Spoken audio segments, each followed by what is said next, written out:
دیکھو میری جان، اگر تم یہ چاہتی ہو کہ تمہاری مجھ سے شادی ہو جائے، ہم دونوں ایک ساتھ رہیں، تو تمہیں میری یہ بات ماننی ہوگی۔ اپنا گھر بار سب کچھ چھوڑ کر یہاں پر آنا ہوگا۔ ایک اسی صورت میں ہم دونوں ہمیشہ کے لیے ایک ہو سکتے ہیں۔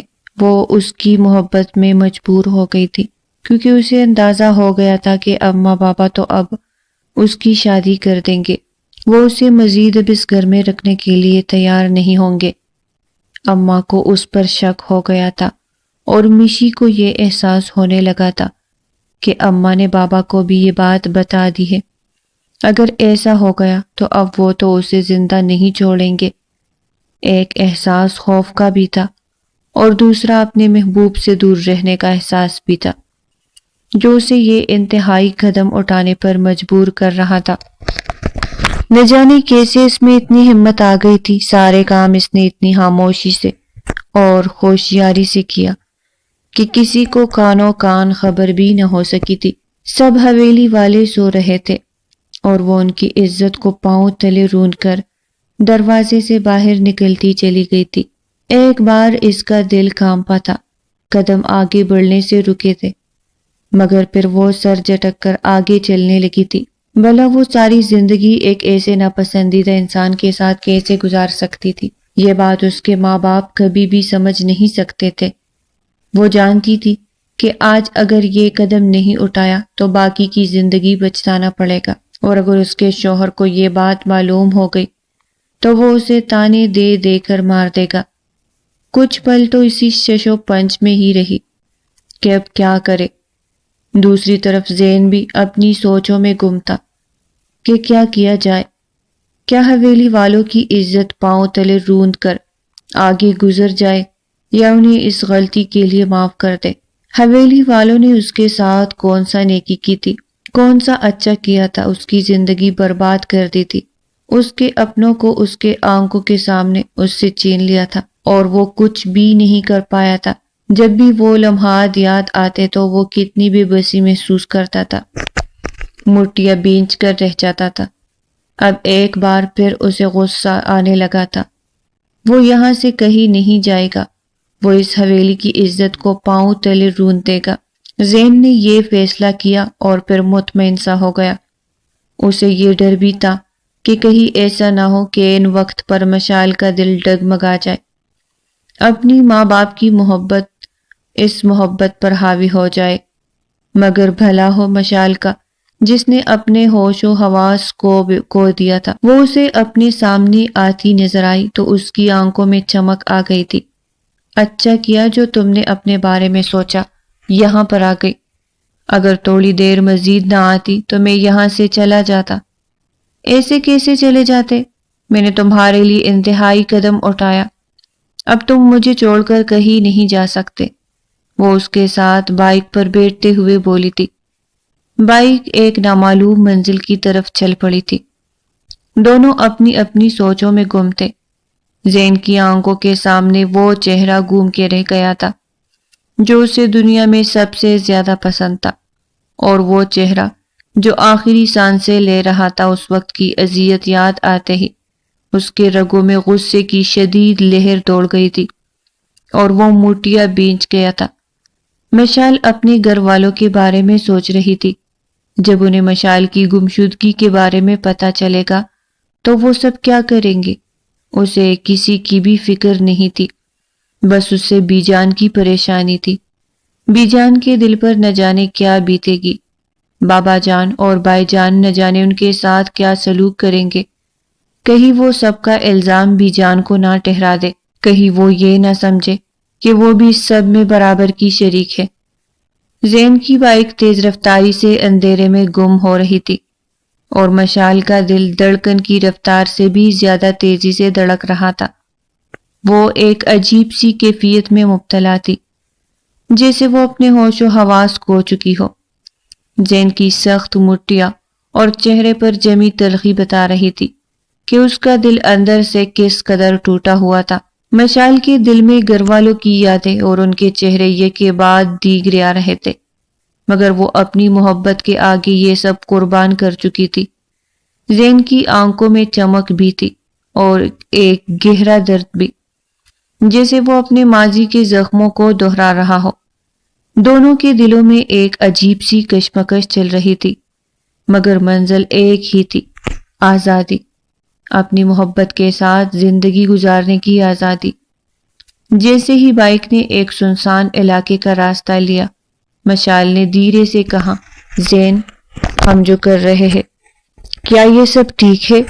زین نے ایک پل بھر کے لیے خاموشی اختیار کی، پھر گہری سانس لیتے ہوئے بولا، ٹھیک یا غلط کا فیصلہ کرنے کا وقت گزر چکا ہے مشال، اب صرف آگے بڑھنا ہے۔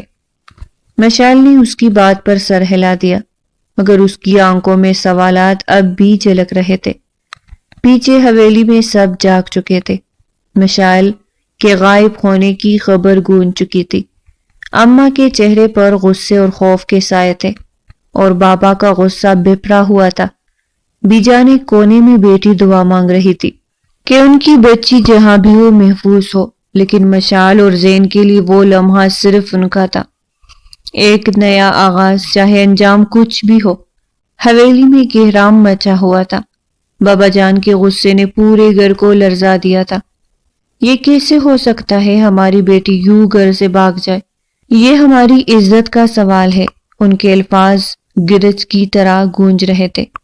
اماں جو خود غم سے نہ ڈالتی، آنکھوں میں آنسو لیے بولی، یہ سب زین کی وجہ سے ہوا ہے، اور وہ لڑکا ہی ہماری تباہی کا سبب ہے۔ بیجان ایک طرف خاموشی سے بیٹی دعا کر رہی تھی، ان کی آنکھوں میں خوف کے سائے تھے۔ ان کے دل میں ایک ہی سوال تھا کہ مشال کہاں ہوں گی؟ کیا وہ محفوظ ہوگی، یا اس قدم نے اسے کسی مصیبت میں ڈال دیا ہوگا؟ بھائی جان غصے میں باہر نکلے زین کو ڈھونڈنے کے لیے۔ میں اسے زندہ نہیں چھوڑوں گا، وہ بڑبڑاتے ہوئے گلیوں میں ادھر ادھر بھاگ رہے تھے۔ ادھر مشال اور زین ایک سنسان راستے پر جا رہے تھے۔ مشال نے زین کی پشت پر ہاتھ رکھا اور آہستہ سے کہا، زین، ہم کب تک یوں بھاگتے رہیں گے؟ کیا ہمارے لیے کوئی جگہ ہوگی جہاں ہم سکون سے رہ سکیں؟ زین نے بائک روکی، گہری سانس لیتے ہوئے بولا، مشال، زندگی نے ہمیں کبھی آسان راستے نہیں دیے، یہ بھی ایک آزمائش ہے، اور ہمیں مل کر اس کا سامنا کرنا ہوگا۔ تمہیں مجھ پر یقین ہے نا؟ مشال نے زین کی آنکھوں میں دیکھا، جہاں ایک طرف محبت کی گہرائی تھی تو دوسری طرف غصے اور انتقام کی چنگاریاں بھی تھی۔ ہاں زین، مجھے تم پر یقین ہے، میں نے سب کچھ چھوڑا صرف تمہارے لیے، لیکن کیا ہمیں یہ سب کبھی سکون دے پائے گا؟ زین نے اس کے سوال کا جواب دی بغیر بائک دوبارہ چلائی اور بولا، ہمیں سکون خود بنانا ہوگا، اور یہ دنیا ہمیں یہ سکون کبھی خود سے نہیں دے گی۔ دوسری طرف حویلی کے افراد زین کے ٹھکانے کی کھوج میں نکل چکے تھے۔ بابا جان نے اپنے کچھ آدمیوں کو زین کے بارے میں معلومات اکٹھی کرنے کا حکم دیا تھا۔ بھائی جان اپنی بندوق کے ساتھ تیار تھے، اور اماں بار بار یہ سوچ رہی تھی کہ کیا ان کی بیٹی واقعی ان کے ہاتھوں سے نکل چکی ہے۔ تبھی ایک گاڑی وہاں پر آ کر رکی اور دونوں اپنی اپنی سوچوں سے باہر آئے تھے، اور پھر آگے کا سفر شروع ہوتے ہی مشال آنکھیں موند کر لیٹ گئی تھی۔ زین آنے والے وقت کے بارے میں سوچ رہا تھا۔ جو یہ گاڑی اس شہر سے دور ہو رہے تھے، اس کے دل میں اطمینان بڑھتا جا رہا تھا، اور پھر صبح کی سفیدی نمودار ہونے کے بعد وہ ایک نئی شہر میں پہنچ گئے تھے۔ زین کی جگانے پر مشال کی آنکھ کھلی، ہماری منزل آ گئی ہے، اٹھ جاؤ، بہت نیند کر لی تم نے۔ اس نے مسکراتے ہوئے مشال کو دیکھا تو وہ ہنس پڑی۔ ہمیشہ سے ہی مجھے سفر میں نیند آ جاتی ہے، مجھے ریل گاڑی کا سفر کرنے کا تو بہت ہی زیادہ شوق تھا، مگر یہ رات کا وقت تھا اور اتنی پریشانی میں نہ جانے کیسے مجھے نیند آ گئی۔ وہ شرمندہ سے بولی، کوئی بات نہیں، نیند آنا فطری بات ہے، مجھے بھی بہت زوروں کی نیند آ رہی تھی، مگر اپنی اور تمہاری حفاظت کے خیال سے میں اپنی نیند پر قابو پائے رکھا۔ وہ مشال کا گال تپتپا کر بولا۔ مشال اس کے ساتھ چلتے ہوئے ہراساں نظروں سے ادھر ادھر دیکھ رہی تھی۔ وہ ہمیشہ ہی ہجوم کو دیکھ کر ڈر جایا کرتی تھی۔ اس وقت بھی وہ بکلائے ہوئے چہرے کے ساتھ زین کے پیچھے چھپ رہی تھی۔ کیا بات ہے مشال، تم اتنی گھبرائے ہوئے کیوں ہو؟ وہ جانتا تو تھا کہ مشال کے دل میں کیا چل رہا ہے، اور وہ تو ایسی ہی تھی، چھوٹی چھوٹی بات پر گھبرا جانے والی۔ اسے تو ویسے بھی زیادہ لوگوں سے خوف آتا تھا، جبھی تو وہ زین کے پیچھے چھپ رہی تھی، مگر وہ اس کے منہ سے سننا چاہتا تھا۔ کچھ نہیں، میں بس اتنے لوگوں کو ایک ساتھ دیکھ کر گھبرا گئی تھی۔ زین نے اس کا ہاتھ پکڑ لیا۔ میرے ساتھ ہوتے ہوئے تمہیں کسی اور سے ڈرنے کی کوئی ضرورت نہیں ہے۔ مشال نے ایک نظر اس کے ہاتھ کو دیکھا، جس نے مشال کا ہاتھ مضبوطی سے تھاما ہوا تھا۔ وہ نم آنکھوں سے مسکرا دی۔ اسے اپنی محبت پر ایک بار پھر سے یقین سا ہو چلا تھا۔ یہ ہاتھ کبھی چھوڑو گے تو نہیں؟ مجھے کبھی ٹکراؤ گے تو نہیں نا؟ مشال نے اس قدر بڑے انداز میں زین کو دیکھتے ہوئے پوچھا کہ ایک پل کو اس کا دل ہول کے رہ گیا تھا۔ اس نے مشال کی بات کو ٹال دیا، اپنی نظروں کا زاویہ بدل لیا تھا۔ اس کے دل کو اس سمے کچھ ہوا تھا۔ وہ اتنی معصوم لڑکی کے ساتھ کیا کرنے جا رہا تھا؟ وہ لڑکی جو اس پر سب سے زیادہ بھروسہ کرتی تھی اور اس کے لیے اپنے گھر والوں کو چھوڑ کر آ گئی تھی، کیا اسی لڑکی اس قابل تھی کہ اسے دھوکہ دیا جائے؟ مگر اگلے ہی لمحے جب اسے وہ اذیت بھرا چہرہ اور اس کے باپ کی نحوست بھرا انداز یاد آیا تو اس کے دل سے مشال کی ہمدردی فوراً سے نکل گئی تھی۔ اب وہ پھر سے زین سلطان بن گیا تھا، اکڑ مزاج اور غصے والا انسان، جس کے دل میں نہ کسی کے لیے ہمدردی تھی نہ کسی کے لیے محبت۔ وہ محض اپنے مقصد کے لیے مشال کو یہاں تک لایا تھا۔ اسے لے کر پھر وہ اس سے چھوٹے سے اپارٹمنٹ بھی آ گیا تھا، جس کا اس نے پہلے سے ہی بندوبست کیا ہوا تھا۔ یہ چھوٹا سا گھر مشال کو بہت پسند آیا۔ کیا اب ہم یہاں رہیں گے؟ اس کے محبت بھرے انداز پر زین مسکرا دیا۔ ہاں یقیناً، تمہیں بھی اب میری بھوک ستائی ہوگی۔ مجھے بھی بہت بھوک لگی ہے، میں پہلے کچھ کھانے کے لیے لے آؤں۔ زین فوراً ہی کھانا لینے کے لیے باہر چلا گیا تھا اور مشال بستر پر بیٹھ گئی۔ وہ آنے والے وقت کے بارے میں سوچ رہی تھی۔ اس نے اپنا نمبر گھر سے نکلتے ہی آف کر دیا تھا۔ وہ نہیں چاہتی تھی کہ کسی بھی طرح سے اس کے گھر والے اسے ٹریس کر لے۔ اسے اپنی پرواہ نہیں تھی، مگر اسے زین کی فکر تھی۔ اگر زین کو کوئی نقصان پہنچ جاتا تو وہ جیتے جی مر جاتی۔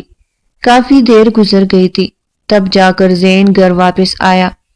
اپنے ہاتھوں سے مشال کو کھانا کھلایا اور وہ اس محبت پر نہال ہوتی جا رہی تھی۔ کھانے کے بعد مشال اپنے ہاتھوں کی طرح انگلیاں مروڑتے ہوئے زین کی طرف دیکھنے لگی۔ وہ اس کا ہر انداز نوٹ کر رہا تھا۔ وہ سمجھ رہا تھا کہ وہ اس کے ساتھ کیا بات کرنے والی ہے، کیا سوچ رہی ہے۔ زین کے لبوں پر ایک زہر خند مسکراہٹ پھیلی ہوئی تھی، جسے سمجھنے سے مشال قاصر تھی۔ کیا بات ہے مشال، کیا سوچ رہی ہو؟ زین، ہاں بولو زین کی جان۔ ہم نکاح کب کر رہے ہیں؟ آپ نے کہا تھا کہ گھر سے آتے ہی ہم دونوں نکاح کر لیں گے، مگر ابھی تک آپ قاضی کو لے کر نہیں آئے۔ زین اپنی جگہ سے اٹھ کر اس کے پاس آ کر بیٹھ گیا۔ اس کے دونوں ہاتھ اپنے ہاتھوں میں تھام لیے۔ مجھے یہ بتاؤ کہ تم مجھ سے کتنی محبت کرتی ہو؟ مشال نے اپنی آنکھیں اٹھا کر اس کے چہرے کی طرف دیکھا اور محبت پاش نظروں سے دیکھتے ہوئے کہنے لگی کہ میں آپ کی سوچ سے بھی زیادہ آپ سے محبت کرتی ہوں۔ آپ کے لیے کچھ بھی کر سکتی ہوں، کسی بھی حد تک جا سکتی ہوں، اور اس کا ایک ثبوت یہ ہے کہ میں اس وقت آپ کے سامنے موجود ہوں۔ ایک لمحے کو زین اسے دیکھتا رہ گیا۔ اس کی مشال کے ہاتھوں پر گرفت مضبوط ہو گئی تھی۔ اب وقت آ گیا تھا کہ اس سارے کھیل کو نپٹایا جائے، کیونکہ زین کو کسی حد تک اس کا مقصد حاصل ہو گیا تھا۔ زین، تم نے میری بات کا جواب نہیں دیا۔ ہم نکاح کب کر رہے ہیں؟ اب زین نے اپنی گہری گہری آنکھیں اس کے وجود پر گاڑ کر دیکھنے لگا۔ نکاح کر کے کیا کرنا ہے؟ اس کے منہ سے سرسراتے ہوئے آواز نکلی تھی۔ اس کے منہ سے سرسراتے ہوئے آواز نکلی تھی۔ مشال نے ایک جھٹکے سے سر اٹھا کر زین کو دیکھا۔ اسے سننے میں غلط فہمی ہوئی ہے، مگر زین کے چہرے کے تاثرات بہت عجیب تھے۔ اس وقت وہ مشال کو اجنبی محسوس ہوا تھا۔ مشال کو کسی گڑبڑ کا احساس ہوا۔ کیا مطلب؟ کیا کہنا چاہتے ہو؟ اس کے منہ سے سرسراتی ہوئی آواز نکلی تھی، نکاح کر کے کیا کرنا چاہتی ہو میرے ساتھ؟ وہ اپنی بے باک نظریں اس کے وجود پر گاڑے ہوئے دیکھنے لگا۔ مشال نے اپنے ہاتھ اس کے ہاتھوں سے چڑھوائے اور پیچھے ہٹ کر بیٹھ گئی۔ زین، تمہاری طبیعت ٹھیک ہے؟ یہ تم کس قسم کی باتیں کر رہے ہو اور کس انداز سے دیکھ رہے ہو مجھے؟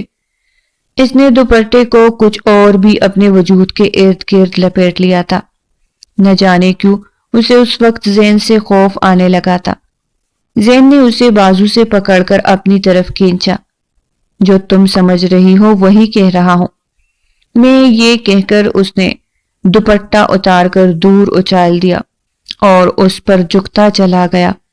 مشال اس کی گرفت میں بری طرح سے مچل رہی تھی۔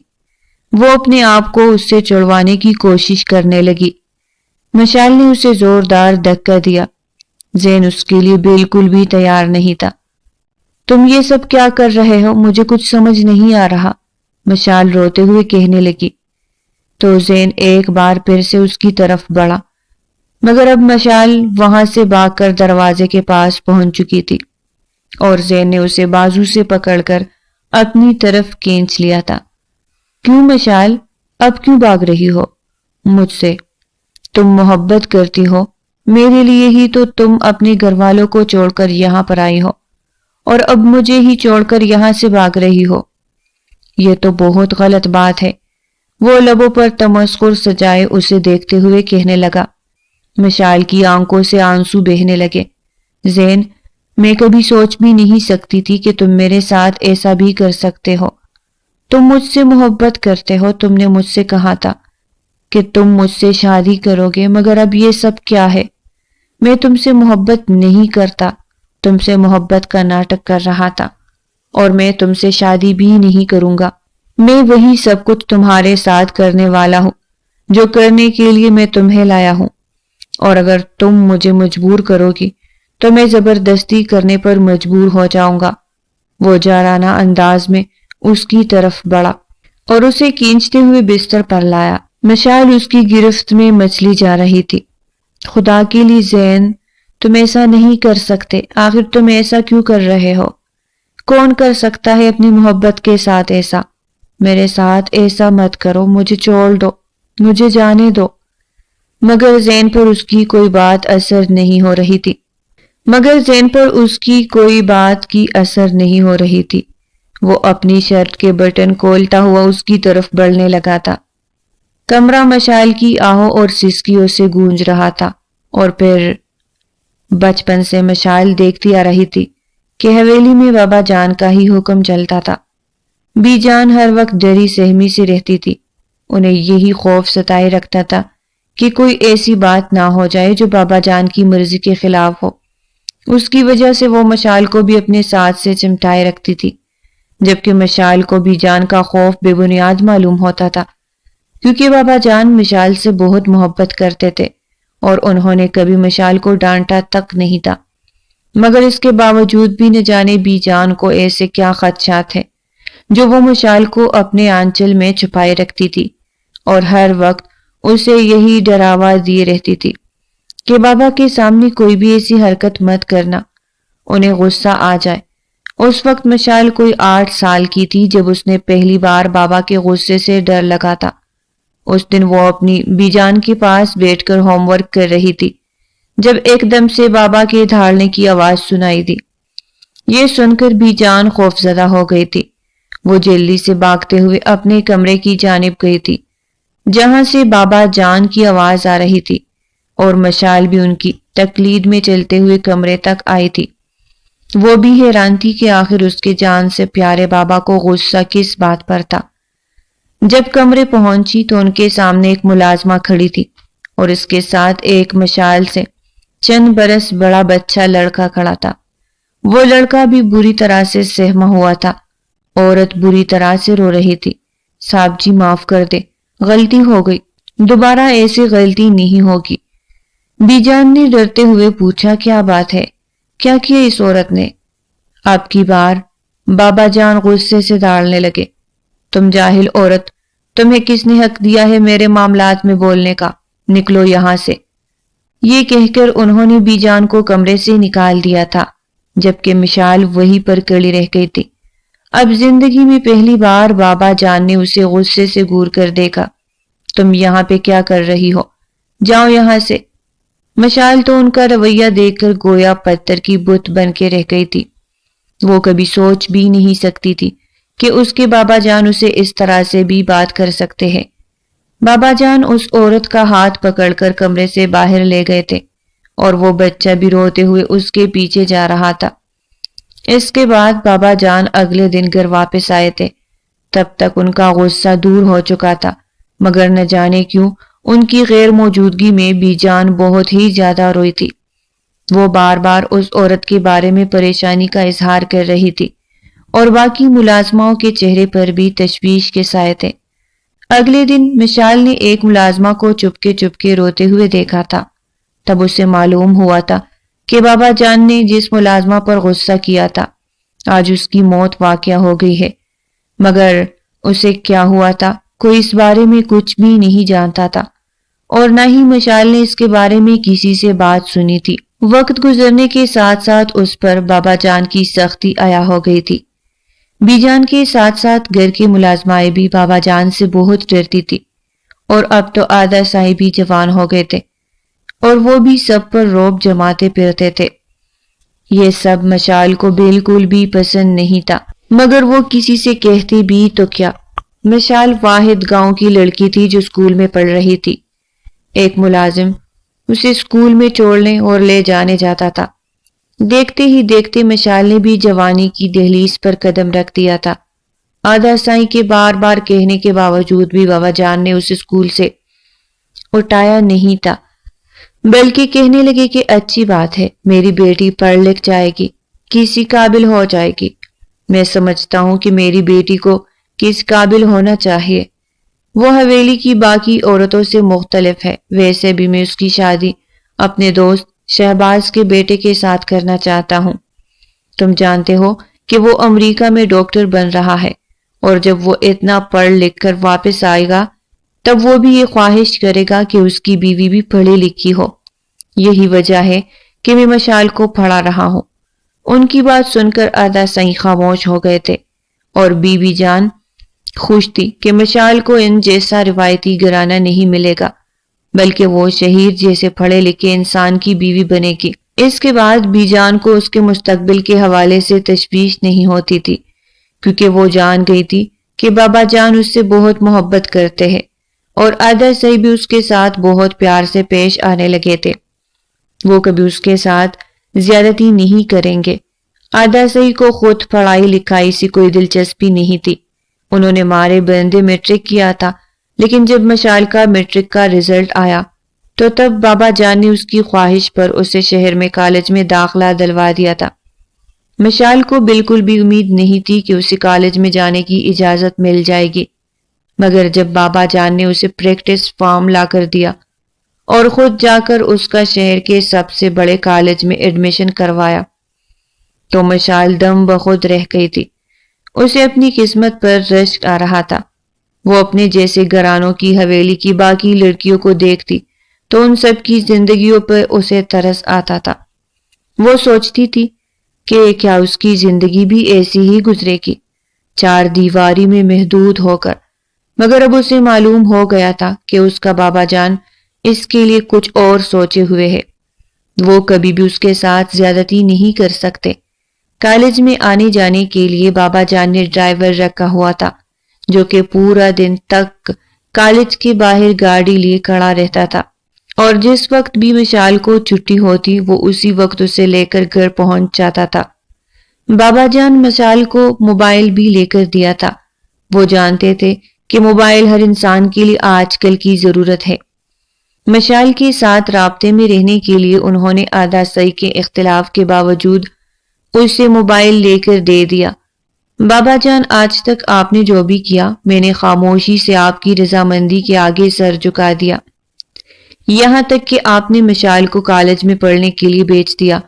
میں نے اس بات پر بھی اعتراض نہیں کیا، مگر مشال کو موبائل لے کر دینا ٹھیک نہیں ہے۔ آپ نہیں جانتے یہ آج کل کی لڑکیوں کے لیے کتنا خطرناک ہے۔ تم خاموش رہو برخوردار، مجھے اپنی بیٹی پر بہت زیادہ بھروسہ ہے، وہ کبھی بھی ایسا کچھ نہیں کرے گی جس سے میرا بھروسہ ٹوٹ جائے، تو اس کے بارے میں فکر مند مت رہو، وہ میری بیٹی ہے، میں جانتا ہوں کہ اس کے لیے کیا ضروری ہے کیا نہیں۔ اور آدھا صحیح وہیں پر اپنا منہ لے کر رہ گئے تھے، اور مشال یہ موبائل پا کر بہت خوش تھی۔ فارغ وقت میں وہ اس پر گیمز کھیلتی تھی، دوستوں سے بات کرتی تھی۔ ایک دن وہ موبائل لے کر کالج میں آئی تو تب اس کی دوست نے اسے موبائل استعمال کرنے کے بہت سے طریقے بتائے تھے، جس میں ایک انٹرنیٹ کا استعمال بھی تھا۔ مشال نے جب ایک ایک کلک پر دنیا جہاں کی چیزیں اپنے موبائل میں دیکھنا شروع کی تو وہ حیران رہ گئی تھی، اور اسے افسوس ہو رہا تھا کہ ان لوگوں کی زندگی کس قدر محدود ہے جنہیں اتنی معمولی سی باتوں کے بارے میں بھی نہیں پتا۔ اب گھر واپس آنے کے بعد مشال کا زیادہ تر وقت اپنے موبائل پر ہی گزرتا تھا۔ اس دن بھی وہ ایک مووی دیکھ رہی تھی۔ مووی ایک رومانوی سین سے بھرپور تھی جسے دیکھ کر مشال کی دھڑکنیں تیز ہو رہی تھی۔ اس نے زندگی میں پہلی بار ایسے مناظر دیکھے تھے جو اس کے دل کی دھڑکنوں میں ارتعاش پیدا کر رہے تھے۔ تبھی ایک انجان نمبر سے موبائل پر کال آنے لگی۔ مشال نے پہلے اس نمبر کو نظر انداز کیا، مگر جب بار بار کال آنے لگی تو اس نے کال پک کر کے اپنے کان کے ساتھ لگایا۔ دوسری طرف سے ایک گمبھیر آواز سنائی دی، کیا آپ مشال بات کر رہی ہے؟ مشال اتنی خوبصورت گمبھیر آواز سن کر چونک اٹھی تھی۔ اس آواز نے بے ساختہ اس کے دل پر دستک دی تھی، مگر ایک اجنبی کے منہ سے اپنا نام سن کر وہ حیران رہ گئی۔ مگر آپ کون بات کر رہے ہیں اور مجھے کیسے جانتے ہیں؟ میرا نام زین ہے اور میں آپ سے پیار کرتا ہوں۔ آپ نہیں جانتے کہ جس دن سے میں نے آپ کو دیکھا ہے میں بے قرار ہو گیا ہوں، ہر وقت آپ ہی میرے خیالوں میں رہتی ہے۔ ایک اجنبی کے منہ سے اپنے بارے میں ایسی باتیں سن کر مشال کی ہتھیلیاں پسیجنے لگی تھی۔ آپ کون ہیں مسٹر، اور کیسی باتیں کر رہے ہیں؟ اس کی آواز کامتی ہوئی تھی جسے زین نے بھی بے ساختہ محسوس کر لیا، اور اس کے لبوں پر مسکراہٹ آ گئی۔ مشال، اس نے اپنے گمبھیر انداز میں کہا۔ تو مشال کو آج تک اپنا نام اتنا خوبصورت نہیں لگا تھا جتنا اس اجنبی کے لبوں سے سن کر محسوس ہوا تھا۔ کبھی کبھی مجھ سے بات کر لیا کرے مشال، آپ کی آواز سن کر میرے دل کو سکون پہنچا ہے۔ یہ کہہ کر اس نے فون بند کر دیا تھا۔ پھر اگلے کئی دن تک اس شخص نے دوبارہ مشال کو کال نہیں کی تھی۔ مشال غیر شعوری طور پر اس کے کال آنے کے منتظر رہنے لگی تھی، اور بار بار اس اجنبی کی آواز اس کے دل و دماغ پر دستک دینے لگی۔ اس رات بھی وہ اسی کے بارے میں سوچ رہی تھی، نہ جانے وہ شخص کون تھا اور اس سے میرا نمبر کہاں سے ملا، اس نے مشال کو کیوں کال کی، وہ سچ میں مشال کو پسند کرتا ہے؟ یہ سب سوچتے ہوئے اس کے لبوں پر مسکراہٹ کھلی ہوئی تھی۔ تبھی موبائل کی بیل بجنے لگی۔ مشال نے موبائل اٹھا کر دیکھا تو حیران رہ گئی، اسی اجنبی شخص کی کال تھی۔ ہیلو مشال، وہ بے قراری سے بولا۔ آپ کیسے ہیں؟ مشال نے پوچھا تو اس نے گہرے سانس لی۔ مجھے لگا تھا آپ میری کال نہیں اٹھائے گی۔ تھینکس، آپ نے پہلی بار کال کرنے پر مجھے اپنی آواز سنا کر میرے بے قرار دل کو سکون پہنچایا ہے۔ یقین کرے جس دن سے آپ کی آواز سنی ہے تب سے میرا یہی دل چاہتا ہے کہ میں بار بار آپ سے بات کروں، مگر پھر یہ خیال آتا ہے کہ کہیں آپ کے بابا جان یا آپ کے آدھا صحیح کو کچھ معلوم نہ ہو جائے، کہیں آپ کے لیے کوئی مسئلہ نہ ہو جائے۔ اس کی بات سن کر مشال چونکی۔ آپ میرے بارے میں کیا جانتے ہیں؟ میرے بابا صحیح اور آدھا صحیح کے بارے میں؟ ایک پل کو زین خاموش ہوا، کہنے لگا، جن کے ساتھ محبت کی جاتی ہے ان کے بارے میں باخبر رہا جاتا ہے، اور آپ کے بارے میں سب کچھ جانتا ہوں۔ یہ سب سن کر مشال کو خوف محسوس ہوا تھا۔ آپ جانتے ہیں اس سب کا کیا نتیجہ نکل سکتا ہے اگر بابا یا آدھا صحیح کو معلوم ہوا تو؟ اب کی بار وہ مسکرا دیا۔ کسی کو کچھ بھی معلوم نہیں ہوگا، اور اگر معلوم بھی ہو جائے تو مجھے اس بات سے کوئی فرق نہیں پڑتا۔ میں آپ سے محبت کرتا ہوں اور دل پہ انسان کا کب اختیار رہا ہے۔ مجھے بھی آپ سے ایسے ہی دیوانگی بڑی محبت ہے کہ میرے دل سے تمام خوف اور خدشات دور ہو گئے ہیں۔ مشال کو اس سے بات کرنا اچھا لگ رہا تھا۔ پہلی بار وہ کسی اجنبی سے یوں بات کر رہی تھی، اور پھر اسے زین نے اپنی تصاویر بھیجی تو مشال اس کی تصویروں کو دیکھ کر آنکھیں چپکنا بھول گئی تھی۔ وہ بلا شبہ بہت خوبصورت تھا۔ اپنی آواز سے زیادہ اس کی شخصیت سحر انگیز تھی، جو کہ مشال پر بری طرح سے اثر انداز ہو رہی تھی۔ وہ پہلی رات تھی جو دونوں کے درمیان پوری رات باتیں کرتے ہوئے گزر گئی تھی۔ مشال کو اس نے اپنے بارے میں سب کچھ بتایا تھا۔ وہ دنیا میں اکیلا تھا اور ایک جگہ پہ ملازمت کر کے اپنی تعلیم کا خرچ اٹھا رہا تھا، اور وہ مشال کے بارے میں بھی سب کچھ جانتا تھا۔ اسے بات کر کے مشال کو بہت اچھا لگا۔ اب یہ ان کی روٹین بن گئی تھی۔ وہ ہر رات اس کے ساتھ ڈھیر و ڈھیر باتیں کرتی، اور اس کی آواز سن کر مشال کے دل میں جیسے سکون اتر جاتا تھا۔ اسے لگنے لگا تھا کہ اس سے پہلے تو وہ زندگی یوں ہی بیکار انداز میں جی رہی تھی۔ اس کی زندگی میں کوئی مزہ نہیں تھا۔ مزہ تو اسے اب آ رہا تھا، زین کے ساتھ، اس کی موجودگی میں، اس کی محبت کے ساتھ۔ اسے لگنے لگا تھا اس نے نیا جنم لیا ہے، اور یہ زندگی بہت خوبصورت تھی۔ 2 سال کا عرصہ گزر گیا تھا۔ مشال اور زین کی محبت میں کوئی فرق نہیں آیا تھا۔ وہ ابھی بھی اسے ویسے ہی محبت سے پیش آتا تھا اور ویسے انداز میں بات کرتا تھا جیسے شروع میں کرتا تھا۔ دن گزرنے کے ساتھ ساتھ مشال کے دل میں اس کی محبت جڑیں پکڑتی جا رہی تھی، اور اسے لگنے لگا تھا کہ وہ زین کے بغیر نہیں رہ سکتی۔ اگر وہ زین اسے نہ ملا تو وہ اس کے لیے پاگل ہو جائے گی، مر جائے گی۔ یہی سوچ کر وہ پاگل رہی تھی کہ اپنے گھر والوں کو زین کے بارے میں کیسے بتائے۔ انہی دنوں اس کی زندگی میں بونچال آیا تھا۔ بابا سائی کے دوست شہباز اپنے بیٹے کا رشتہ لے کر آ گئے تھے۔ انہیں مشال جی جان سے پسند آ گئی تھی، اور شہیر نے بھی مشال کو پسند کر لیا تھا۔ اسے بھی شادی پر کوئی اعتراض نہیں تھا۔ وہ اسپیشلائزیشن کے لیے دوبارہ امریکہ جانا چاہتا تھا۔ وہ چاہتا تھا کہ وہ شادی کر کے مشال کو اپنے ساتھ لے کر جائے۔ اسی وجہ سے وہ اسی مہینے کے اندر اندر شادی کرنا چاہ رہے تھے۔ بابا جان کو اس بات پر بھلا کیا اثر ہو سکتا تھا؟ وہ تو یہی چاہتے تھے کہ ان کی بیٹی جلد سے جلد اپنے گھر عزت سے رخصت ہو جائے۔ اسی مقصد کے لیے انہوں نے مشال کو کہہ دیا کہ وہ اپنے لیے کپڑے اور زیورات لے لے۔ وہ اسی مہینے اس کی شادی کر رہے ہیں۔ انہیں مشال پر اعتماد تھا۔ وہ کبھی بھی ان کے فیصلے کے خلاف نہیں جا سکتی، مگر یہاں پر وہ غلط تھے۔ ان کی بیٹی کو ان کے اس فیصلے سے اعتراض تھا، کیونکہ وہ جس انسان سے محبت کرتی تھی، جو اس کے دل میں رہتا تھا، وہ اس کے علاوہ کسی اور کے ساتھ شادی کرنے کے بارے میں سوچ بھی نہیں سکتی تھی، مگر بابا جان کے سامنے انکار بھی نہیں کر سکتی تھی۔ جانتی تھی کہ بابا جان اس سے اور زین دونوں کو زندہ زمین میں گاڑ دیں گے، اور اسے سمجھ نہیں آ رہا تھا کہ وہ کیا کرے۔ بی جان اسے پریشان دیکھا تو کہنے لگی، کیا بات ہے مشال، تم اتنی بکلائی ہوئی نظر کیوں آتی ہو؟ جبکہ تمہیں تو خوش ہونا چاہیے، تمہاری شادی اتنے اچھے انسان سے ہونے جا رہی ہے۔ لڑکیاں تو ایسے موقع پر بہت خوش رہتے ہیں، مگر تمہاری پریشانی میری سمجھ سے باہر ہے۔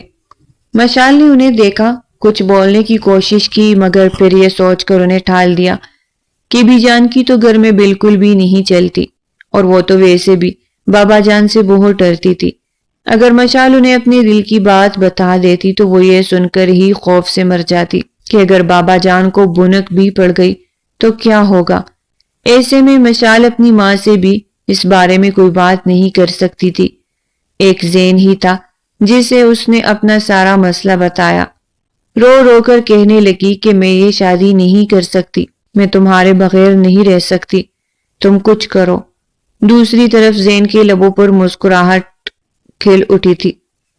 تم جانتی ہو کہ میں ایک غریب شخص ہوں، میرے پاس کچھ بھی نہیں ہے. تمہارے بابا جان بھلا تمہاری مجھ سے کیوں شادی کریں گے جبکہ شہید صاحب حیثیت انسان ہے. امریکہ سے وہ ڈاکٹر بن کر لوٹا ہے. یہاں پر ان کی ڈھیر و زمین جائیداد ہے. صاحب حیثیت لوگ ہیں. میرا ان کے ساتھ کیا مقابلہ؟ مشعل کو ان کی بات اچھی نہیں لگی. اس طرح کی باتیں مت کیا کرو، میرا دل دکھتا ہے. میرا دل سے پوچھو کہ آپ میرے لیے کیا اہمیت رکھتے ہیں. جو میرے دل میں آپ کا مقام ہے وہ کبھی کوئی نہیں پا سکتا. شہیر کو اپنے شوہر کے روپ میں قبول کرنا میرے لیے بہت مشکل ہے. مجھے بتاؤ میں کیا کروں. اور تب زین نے اس کے سامنے یہ بات رکھی کہ تم اپنا گھر چھوڑ کر آ جاؤ. مگر مشعل کے لیے یہ سب آسان نہیں تھا. وہ روتے ہوئے کہنے لگی کہ میں گھر چھوڑ کر کیسے آ سکتی ہوں. میرے گھر میں ملازم بھی موجود ہے اور بابا اور آدا صاحب بھی ہر وقت چپنے رہتے ہیں. ایسے میں یہ سب کرنا بہت مشکل ہے. اپنی موت کو دعوت دینے والی بات ہے. تب زین نے اسے ساری بات بتائی سمجھائی کہ تم ملازماؤں کے کھانے یا چائے میں نیند کی گولیاں ملا دینا اور احتیاط سے وہاں سے نکل آنا. کسی کو کچھ بھی پتہ نہیں چلے گا. اگلے دن مشعل نے ضروری ٹیسٹ کا بہانہ بنا کر کالج میں پہنچ گئی تھی اور اپنی دوست کے سے اس نے نیند کی گولیاں لے لی تھی اور دل ہی دل میں اسے ڈر بھی لگ رہا تھا کہ کہیں اس کا بنا بنایا کھیل بگڑ نہ جائے. آج رات کو ان کے گھر میں فنکشن تھا. تمام ملازم اس میں موجود تھے. آج وہ چاہ کر بھی ایسا نہیں کر سکتی تھی. آج بھی وہ ذہن سے بات کرتے ہوئے اپنی محبت کا اظہار کر رہی تھی. تبھی دروازے پر کٹکے کے آواز سن کر وہ بری طرح سے ڈر گئی تھی. اب جب دیکھا تو سامنے اس کی ماں کھڑی تھی جو آنکھوں میں بے یقینی لیے اسے دیکھ رہی تھی. وہ کمرے میں آئی اور انہوں نے مشعل کے منہ پر تھپڑ رسید کیے. یہ صلہ دیا ہے تم نے اپنے باپ کی محبت اور اعتبار کا. وہ ساتھ روئے جا رہی تھی، ساتھ میں مشعل کو مارتے جا رہی تھی. اگر کسی کو معلوم ہو گیا کہ تم یہ گل کھلا رہی ہو تو جانتی ہو کیا ہوگا. تمہارے باپ تمہیں جان سے مار دے گا. وہ بھول جائے گا کہ تم اس کی بیٹی ہو. وہ ایک درندہ صفت انسان ہے. اس کے لیے جذبات احساسات کوئی تعلق نہیں رکھتے. مگر بھی جان میں زین کے علاوہ کسی اور سے شادی نہیں کر سکتی. میں اسے پسند کرتی ہوں اور میرے لیے میرے جذبات، میری محبت سب سے بڑھ کے ہے. میں شہیر کو اپنی زندگی میں شامل نہیں کر سکتی. خدا کا نام لو مشعل، کیوں موت کو دعوت دے رہی ہو؟ اگر تمہارے منہ سے تمہارے باپ نے کسی غیر مرد کا نام بھی سن لیا تو زندہ تمہیں زمین میں گاڑ دے گا. میری بیٹی خود پر رحم کھاؤ. مت کرو ایسا. جہاں تمہارا باپ شادی کر رہا ہے وہاں پر کر لو اور اس لڑکے کا پیچھا چھوڑ دو. بی جان نے اسے بہت سمجھایا. تب مشعل نے انہیں کہہ دیا کہ جیسا آپ کہے گی میں ویسا کروں گی. اس نے یہ بی جان کو ٹالنے کے لیے کہا تھا مگر دل ہی دل میں سوچ رہی تھی کہ اس نے کیا کرنا ہے. بی جان کو زین کے بارے میں سب کچھ معلوم ہو گیا تھا اور ایسا مشعل کبھی بھی نہیں چاہتی تھی کہ زین کے بارے میں کسی کو معلوم ہو. مگر اب کیا ہو سکتا تھا؟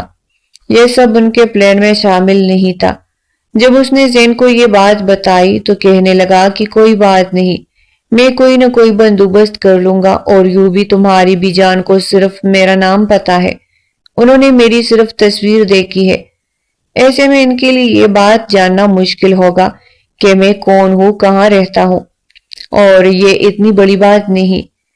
تم وہاں سے نکلنے کی تیاری کرو. اگلے دن پھر مشعل رات کو کچن میں گئی تو ملازمہ تمام ملازمین کے لیے چائے بنا رہی تھی. وہ چائے ملازم رات بھر پیتے تھے تاکہ وہ اپنی ڈیوٹی کو اچھے سے انجام دے سکے. مشعل نے ملازمہ کو بہانے سے وہاں سے کھسکایا اور اس چائے میں نیند کی گولیاں ڈال دی اور چائے پیتے ہی ڈیوٹی دیتے ہوئے ملازم اپنی اپنی جگہوں پر سو گئے تھے. مشعل نے موقع ضائع کرنا مناسب نہیں سمجھا. جیسے ہی وہ انہیں سوتا ہوا پایا تو وہ فوراً سے دروازہ کھول کر حویلی سے باہر نکل آ گئی. وہ سمجھ رہی تھی کہ وہ زین کے ساتھ خوشیوں بھری زندگی گزارے گی اور بعد میں اپنے ماں باپ کو منا لے گی. مگر زین نے اس کے ساتھ کیا کیا تھا؟ بغیر نکاح کیے وہ اسے اس کے ساتھ ہی کیا کرنا چاہ رہا تھا۔ مشال روتے ہوئے اس کے آگے ہاتھ چھوڑ دیے۔ مجھ پر رحم کرو، خدا کے لیے مجھ پر رحم کرو۔ اس کا یہ کہنا ہی تھا کہ زین غصے سے ڈالنے لگا۔ تمہارے باپ نے کیا تھا میری ماں پر رحم، جو کچھ تمہارے باپ نے کیا ہے اس کی سزا میں تمہیں دے کے رہوں گا۔ مشال نے ایک جھٹکے سے سر اٹھا کر دیکھا۔ کیا مطلب؟ کیا کہنا چاہ رہے ہو تم؟ کون ہو تم اور میرے باپ کی گئی سزا مجھے کیوں دینا چاہتے ہو؟ کیا کیا ہے میرے باپ نے؟ زین کے لبوں پر مسکراہٹ کھل اٹھی تھی۔ تمہارا باپ ایک ظالم اور گھٹیا انسان ہے جس نے میری آنکھوں کے سامنے میری ماں کی عزت تار تار کی تھی۔ یہ بات کہتے ہوئے زین بری طرح سے رو پڑا۔ شاید اس وقت اس کی اذیت پھر سے اس کے چہرے پر ظاہر ہونے لگی تھی۔ یہ سب دیکھ کر مشال کا منہ کلے کا کلا رہ گیا تھا۔ کتنی دیر تک وہ کچھ بول ہی نہیں سکی۔ زین دھاڑے مار مار کر رو رہا تھا، جیسے وہ وقت پھر سے اسے یاد آ گیا تھا، اور اب وہ کمرے کا دروازہ کھول کر چلا گیا۔ مشال اپنی جگہ سے اٹھی، دروازہ اندر سے بند کر دیا۔ وہ زمین پر بیٹھی چلی گئی۔ یہ اس کے ساتھ کیا ہو گیا تھا؟ اسے یقین نہیں آ رہا تھا کہ زین ایسا بھی کر سکتا ہے۔ وہ اس کی محبت میں سب کچھ چھوڑ چھاڑ کر آ گئی، سب کچھ داؤ پہ لگا دیا، اپنی زندگی، عزت، اور اب زین اس کے ساتھ کیا کرنا چاہ رہا تھا؟ کہیں ایسا نہ ہو وہ تو محض اپنے باپ کا انتقام لینے کے لیے ایسا کر رہا تھا، وہ اس سے محبت نہیں کرتا تھا؟ تو کیا بابا صحیح نے سچ میں اس کی ماں کے ساتھ زیادتی کی؟ اس وجہ سے زین نے مجھے محبت کے جال میں پھنسایا ہے۔ اس احساس کا ہونا ہی تھا کہ وہ بری طرح سے رو پڑی تھی۔ روتے روتے وہ کب زمین پر نڈال ہو کر سو گئی، اسے کچھ پتہ نہیں چلا۔ اگلے دن دروازہ پیٹنے پر اس کی آنکھ کھلی تھی۔ دروازہ کھلا تو سامنے ہی زین کھڑا تھا، ہاتھوں میں ناشتے کے ٹرے لیے وہ کمرے میں داخل ہوا۔ اس کے سامنے بیڈ پر ناشتہ رکھا اور نارمل انداز میں کہنے لگا، آؤ ناشتہ کر لو۔ اس کا انداز دیکھ کر لگ رہا تھا جیسے ان دونوں کے درمیان کچھ غیر معمولی نہیں ہوا، جبکہ مشال کے اعصاب اب بری طرح سے چٹک گئے تھے۔ وہ اس کا گریبان پکڑ کر کہنے لگی، تم میرے باپ کے کی سزا مجھے دینا چاہتے تھے، مجھ سے محبت کا ڈونک رچایا، محبت کا کھیل کھیلا، اس میں میرا کیا قصور تھا؟ کیا میں نے اپنے باپ سے کہا تھا یہ سب کرنے کو؟ وہ چیختے ہوئے رونے لگی۔ مشال میری بات سنو بیٹو۔ مگر مشال اس کے قابو نہیں آ رہی تھی۔ مشال میری بات سنو۔ اب کی بار وہ غصے سے ڈال کر بولا تو مشال سہم کر خاموش ہو گئی، مگر اس کی آنکھوں سے ابھی بھی آنسو روا تھے۔ زین اسے لے کر صوفے پر بیٹھ گیا، اسے پانی کا گلاس دیا، کہنے لگا، کل رات جو کچھ بھی ہوا میں اس کی وجہ سے شرمندہ ہوں۔ میں آج تمہارے ساتھ نکاح کرنے جا رہا ہوں۔ تم سے میں نے شادی کا وعدہ کیا تھا اور اب میں تم سے شادی کروں گا، تمہیں اکیلا نہیں چھوڑوں گا۔ مشال نے ایک جھٹکے سے سر اٹھا کر اسے دیکھا۔ مگر تم کہہ رہے تھے کہ تم مجھ سے محبت نہیں کرتے، میرے باپ کا انتقام لینے کے لیے تم نے یہ سب کیا۔ زین نے اپنا سر پکڑ لیا، مجھ سے غلطی ہو گئی، میں نے غصے میں یہ سب بول دیا تھا۔ تم میری جذبات اور غصے میں کئی باتوں کو دل پہ مت لو۔ زین مجھے پوری بات بتاؤ کہ کیا ہوا تھا تمہاری ماں کے ساتھ، تم کون ہو اور مجھ تک اس لیے پہنچے تھے کہ میرے باپ سے انتقام لے سکو۔ زین نے اس کی کسی بات کا کوئی جواب نہیں دیا۔ وہ تھوڑی دیر کے بعد گھر سے باہر نکل گیا تھا، اور جب واپس آیا تو اس کے ساتھ قاضی اور چند گواہان موجود تھے، جن کی موجودگی میں مشال کا زین کے ساتھ نکاح ہوا تھا۔ کل تک مشال بہت خوش تھی، مگر اب اس کے ذہن میں طرح طرح کے وسوسے ڈھول رہے تھے۔ اس کا دل بری طرح سے دکھ گیا تھا، نہ جانے زین اس کے ساتھ کیا کرنے والا تھا۔ اتنا تو اسے اندازہ ہو گیا تھا کہ زین نے یہ سب محبت میں نہیں کیا، بلکہ انتقام لینے کے لیے کیا ہے۔ شام کو جب زین اس کے پاس آیا تو مشال بری طرح سے رونے لگی۔ میں جانتی ہوں کہ تم مجھ سے محبت نہیں کرتے، اور یہ احساس میرے لیے بہت تکلیف دہ ہے کہ میں تمہاری زندگی میں محض انتقام کی وجہ سے داخل ہوئی ہوں۔ مشال، کل تک میں یہی سمجھ رہا تھا کہ میں تم سے محبت نہیں کرتا، مگر کل جب میں نے تمہیں روتے ہوئے دیکھا، تمہیں انتہائی تکلیف کے عالم میں دیکھا، تب مجھے احساس ہوا کہ میں تم سے محبت کرتا ہوں، مگر مجھے اس محبت کا احساس نہیں ہو سکا۔ اس بات کا احساس مجھے کل ہوا اور تبھی میں نے تمہارے ساتھ نکاح کر لیا، ورنہ تم کیا جانو میں نے تمہارے لیے کیا سوچ رکھا تھا۔ زین نظریں چراتے ہوئے کہنے لگا۔ تو مشال چونک پڑی۔ کیا مطلب، کیا کہنا چاہ رہے ہو تم؟ اب کی بار زین نے گہری سانس لی۔ میں تمہیں تمہاری زندگی برباد کر کے تمہیں واپس تمہارے گھر پر چھوڑ دیتا اور تب تمہارا باپ مجھے جان سے مار دیتا تو بھی مجھے غم نہیں تھا، اور اگر زبردستی تمہارے مجھ سے شادی کرنے کی کوشش کرتا میں تب بھی شادی نہ کرتا۔ جو کچھ اس نے میری ماں کے ساتھ کیا تھا، جو تکلیف اس نے مجھے پہنچائی، میں وہ تکلیف اس کی آنکھوں میں دیکھنا چاہتا تھا۔ مشال نے آنکھ کے پاڑے اسے دیکھا۔ کون ہو تم؟ تمہیں یاد ہے مشال، ایک بار جب تم چھوٹی سی تھی تب تمہارے بابا اپنے کمرے میں ایک ملازمہ پر بری طرح سے غصہ کر رہے تھے، پھر اسے کہیں لے گئے تھے اور اگلے دن اس ملازمہ کی موت واقع ہو گئی تھی، ایک معمولی سی غلطی پر۔ تم جانتی ہو وہ غلطی کیا تھی؟ تب مشال کو بچپن کا واقعہ یاد آیا جب وہ پہلی بار اپنے باپ کی وجہ سے بری طرح سہم گئی تھی اور کچھ دن بعد اس ملازمہ کا انتقال بھی ہو گیا تھا۔ مشال نے ہاں میں سر ہلایا تو کہنے لگا، اس دن تمہارے باپ نے میری ماں کے ساتھ دست درازی کی تھی اور اس نے تمہارے باپ کو برے سے ٹوک دیا کہ وہ غریب ضرور ہے مگر بغیرت نہیں، وہ اس کے ساتھ یہ سب نہیں کر سکتا۔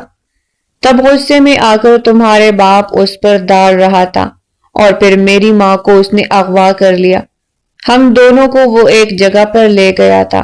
تب اس نے میری آنکھوں کے سامنے میری ماں کی عزت تار تار کی تھی اور میں کچھ بھی نہیں کر پایا تھا۔ میری ماں اس اذیت کو برداشت نہیں کر پائی کہ اس کے بیٹے کے سامنے بے آبرو کیا اور تب وہ اپنی جان سے ہاتھ دھو بیٹھی تھی۔ یہ کہہ کر وہ پھر سے رو پڑا تھا۔ اس وقت اذیت اس کی آنکھوں میں آج بھی نظر آ رہی تھی۔ مشال کو ایک لمحے کو اس پر ترس آیا تھا اور اپنے باپ سے نفرت ہوئی تھی، کس قدر اس نے یہ گناہ فعل سر انجام دیا تھا۔ مشال نے اپنے گھر کی ملازموں سے سنا تھا کہ وہ باپ بیٹا ان کے ساتھ غلط کام کرتے ہیں، مگر اس نے کبھی ان باتوں پر یقین نہیں کیا تھا اور آج اسے اس بات پر یقین ہو گیا تھا۔ اور پھر مشال پر بھی انکشاف ہوا تھا کہ زین پولیس ڈپارٹمنٹ میں تھا اور وہ اب اس کا ٹرانسفر اسے شہر میں ہو گیا تھا جہاں پر وہ مشال کو لے کر آیا تھا۔ اب وہ دونوں اسی اپارٹمنٹ میں رہنے لگے تھے۔ آہستہ آہستہ اس نے مشال کے دل میں اپنی محبت پیدا کر لی تھی۔ مشال کو بھی یقین تھا کہ زین اس سے بہت پیار کرتا ہے، مگر شاید یہ پہلے دن کی باتوں کا اثر تھا جو ابھی تک اس کے ذہن میں یہ خوف سوار تھا کہ زین اس سے چھوڑ سکتا ہے۔ اگر کسی دن گھر واپس آتے ہوئے لیٹ ہو جاتا تو مشال بری طرح سے بے قرار ہو جاتی تھی۔ جب تک اسے اپنی آنکھوں کا سامنا دیکھ نہ لیتی اسے یقین نہیں آتا تھا۔ زین کا اس دنیا میں کوئی بھی نہیں تھا۔ اس نے اپنے باپ کو اپنے پیدا ہونے سے 2 مہینے پہلے کھو دیا تھا اور اپنی ماں کو بھی اپنے بچپن میں کھو دیا تھا، اور پھر وہ شہر میں آ کر رہنے لگا تھا۔ وہ مزدوری کرتا اور اس کے ساتھ ساتھ اپنی پڑھائی کا خرچہ بھی خود اٹھا رہا تھا۔ اپنی محنت کے بل بوتے پر ہی وہ پڑھ لکھ گیا تھا، ہاسٹل میں رہنے لگا تھا۔ اس کی دن رات کی محنت کا نتیجہ تھا کہ وہ پولیس میں اچھے عہدے پر فائز تھا۔ مشال کو اکثر اپنی بی جان کی یاد آتی تھی اور سوچتی کہ نہ جانے بی جان کے ساتھ بابا نے کیا سلوک کیا ہوگا۔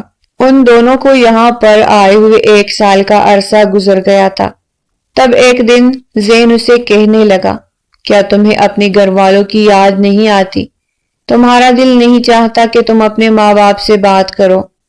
مشال نے ایک جھٹکے سے سر اٹھا کر اسے دیکھا۔ نہیں، مجھے ان سے نفرت محسوس ہوتی ہے، میں کبھی مر کے بھی ان کی شکل نہیں دیکھنا چاہتی۔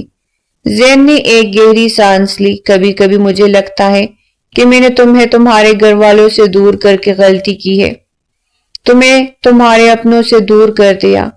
مجھے ایسا نہیں کرنا چاہیے تھا۔ مشال نے اس کے کندھے پر سر رکھ دیا۔ مت کیا کرو ایسی باتیں، تمہیں پا کر میں بہت خوش ہوں اور مجھے کوئی احساس ندامت نہیں ہے۔